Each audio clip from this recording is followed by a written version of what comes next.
बीड प्रकरणी आता कारवाईची मकोकाची होत मागणी होती ती झाली, आता कुठेतरी तपास नीट दिलं पाहिजे, राजकारण बंद झालं पाहिजे.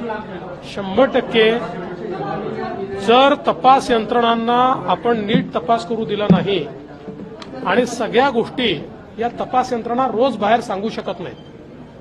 तपासामध्ये अनेक गोष्टी गोपनीय ठेवूनच त्याचा तपास केला जातो.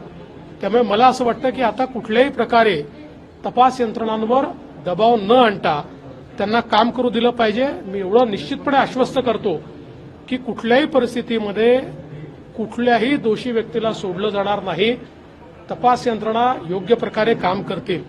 खरं म्हणजे मला अजून एका गोष्टीचं थोडं दुःख आहे की या ठिकाणी माननीय उज्ज्वल निकम साहेब यांच्यासारखे एक वकील आपण अपॉइंट करावे असा आपला प्रयत्न आहे.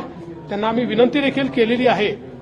पण मला विश्वास आहे ते सकारात्मक निर्णय घेतील. पण त्यांनी मला बोलताना सांगितलं की विनाकारण मला नेमल्यानंतर काही लोक राजकारण करतात आणि त्याला राजकीय रंग देतात, हे मला योग्य वाटत नाही.